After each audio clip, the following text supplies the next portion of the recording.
आमोद हमारे साथ, हमारे सहयोगी आनंद प्रकाश पांडे भी आपको टीवी स्क्रीन पर नजर आ रहे होंगे। वो भी अपने मोबाइल में पूरी लिस्ट जो है वो खंगाल रहे हैं ताकि जो अहम बातें हैं वो टीवी 9 भारतवर्ष के दर्शकों के सामने रखी जा सके। और स्क्रीन पर अब आपको अरविंद मोहन जी भी, वरिष्ठ पत्रकार, नजर आ रहे हैं। अरविंद मोहन जी, किस तरह से देख रहे हैं नितिन नवीन की जिस नई टीम का इंतजार हो रहा था आज सुबह से भी कि कभी भी ये फहरिस्त सामने आ सकती है, अब वो लिस्ट हमारे सामने है। जिन नामों पर सबसे ज्यादा चर्चा हो रही है उसमें स्मृति ईरानी का नाम आप शामिल कर सकते हैं। वसुंधरा राजे सिंधिया को उपाध्यक्ष बनाया गया है और स्मृति ईरानी को राष्ट्रीय महासचिव बनाया गया है। कैसे देख रहे हैं आप इस टीम को?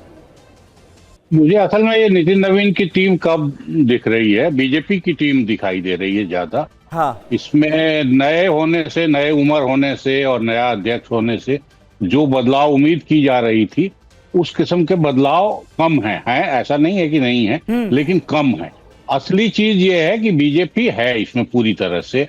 और अगर वसुंधरा राजे को रखने की अभी अनिवार्यता बनी हुई है, अगर स्मृति ईरानी को वापस ले आना है, तो मुझे नहीं लगता कि इसको आप नितिन नवीन की टीम कह सकते हैं। ये कोई नितिन नवीन के अपने चॉइस के लोग होंगे या उनके लीडरशिप को उस तरह से आप एक नेचुरल ढंग से एक्सेप्ट करके, तो वो और जन जी के टकराव के बाद से ये और उम्मीद की जा रही थी कि कम उम्र वाले लोगों की टीम ज्यादा होगी, वो मुझे दिखाई नहीं दे रही।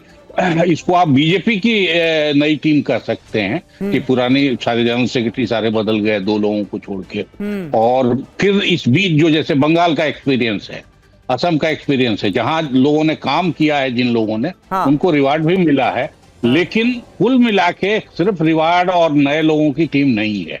पुराने ऐसे लोग भी अभी रखे गए हैं जो संगठन को बना करता।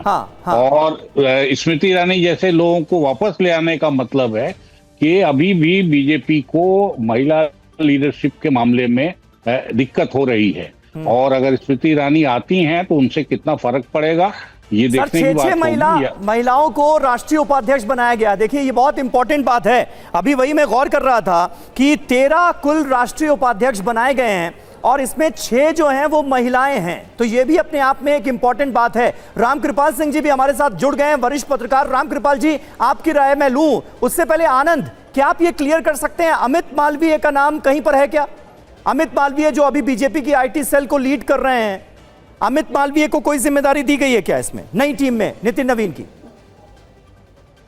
जी, अभी तक अमित मालवीय का नाम नहीं है। हाँ, मुझे भी नहीं दिखा। हालांकि अमित मालवीय जो है आईटी सेल के कन्वीनर थे, अभी जो इसमें हमें दिखाई नहीं दे रहा, लेकिन ये जरूर है कि आईटी सेल की जगह सोशल मीडिया कन्वीनर का एक पद क्रिएट किया गया, जो कि जिसकी जिम्मेदारी दीपक महस्के जो कि छत्तीसगढ़ से आते हैं उनको दी गई है। उसके साथ साथ 4 जो है वो सह सोशल मीडिया संयोजक लगाए गए हैं, जिसमें प्रीति गांधी है जो उनको आपने टीवी में बहुत देखा होगा बीजेपी का पक्ष रखते हुए, शिवानंद द्विवेदी है जो दिल्ली से है, आलोक भट्ट है और अरुण यादव है। तो 4 सोशल मीडिया के सह संयोजक बनाए गए हैं और दीपक महस्के को संयोजक बनाया गया है। सोशल मीडिया का जाहिर तौर पर सोशल मीडिया जितना इंपॉर्टेंट रोल अभी प्ले कर रहा है, आपने देखा ही होगा, उसको लेकर उसको और एक्टिव बीजेपी करना चाहते हैं। और यही वजह है कि अगर संयोजक और सह संयोजक मिलाते 5 लोगों की जिम्मेदारी इसमें दी गई है। तो ऐसे में अब जेएनजी तक आउटरीच हो या फिर केंद्रीय योजनाओं के बारे में जनता तक पहुंचाना हो, जमीन तक पहुंचाना हो, तो ऐसे में सोशल मीडिया एक बहुत बड़ा टूल आज की तारीख में बन गया है। आज की तारीख में सोशल मीडिया पर नैरेटिव बनते भी है और बिगड़ते भी है। तो ऐसे में बीजेपी ने अपनी इस सूची में सोशल मीडिया को लेकर खासा तवज्जो दी है और 5 लोगों को इसकी जिम्मेदारी दी गई है। हालांकि आईटी सेल की आप बात कर रहे थे जिसके कन्वीनर अमित मालवीय थे, अभी आईटी सेल ऐसा नहीं है, लग रहा है कि उसको सोशल मीडिया में कन्वर्ट कर दिया गया है। सोशल मीडिया में कन्वर्ट कर दिया गया और उसमें अमित मालवीय का नाम नहीं है। रामकृपाल जी, किस तरह से देख रहे हैं आप इस लिस्ट को? कोई ऐसा नाम जिसने आपको चौंकाया हो? मैं अभी बहुत डिटेल तो नहीं, लेकिन जो अभी आप बात कर रहे थे कि जिस तरह से महिलाओं को तवज्जो दी गई है और 6 बता रहे थे कि 6 को राष्ट्रीय उपाध्यक्ष बनाया गया है, जैसा आप कह रहे थे जी, मुझे डिटेल, तो ये उसी श्रृंखला में है कि जो 15 अगस्त को मोदी जी ने जो कहा था, विपक्ष से हाथ जोड़ करके आग्रह किया था कि महिला आरक्षण पर वो साथ दें। तो बीजेपी, मैं फिर वही कह रहा हूँ, बीजेपी का एक जो ये है कि अगर ये पास होता है तो भी और नहीं पास होता है जैसे पहली बार गिर गया था तो जो मैं कहता हूँ कि 3 राज्य उड़ीसा, बिहार और बंगाल में बीजेपी को विजय मिली, तो एक बहुत बड़ा संदेश जाएगा।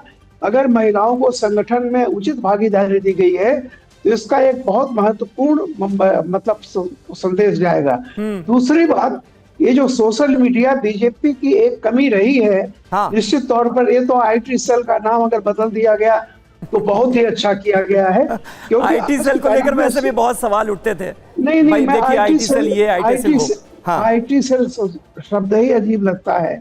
जब सामाजिक, सबसे बड़ा सामाजिक एक तरह से कह रहे हैं कि संपर्क का मीडियम बन गया है ये, तो सोशल मीडिया जो नाम इन्होंने दिया हुआ है और जिस तरह से 5 लोगों की टीम बनाई है, मुझे लगता है कि बीजेपी ने उस कमी को अब दूर करना चाहा है।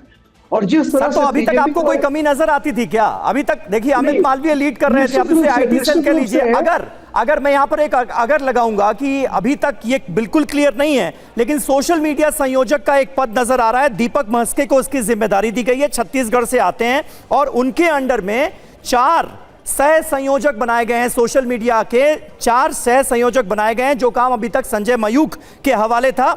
श्रीमती प्रीति गांधी महाराष्ट्र से आती हैं, शिवानंद त्रिवेदी, और ये प्रीति गांधी सोशल मीडिया पे काफी एक्टिव रहती हैं। प्रीति गांधी, शिवानंद द्विवेदी, आलोक भट्ट और अरुण यादव को ये जिम्मेदारी दी गई है।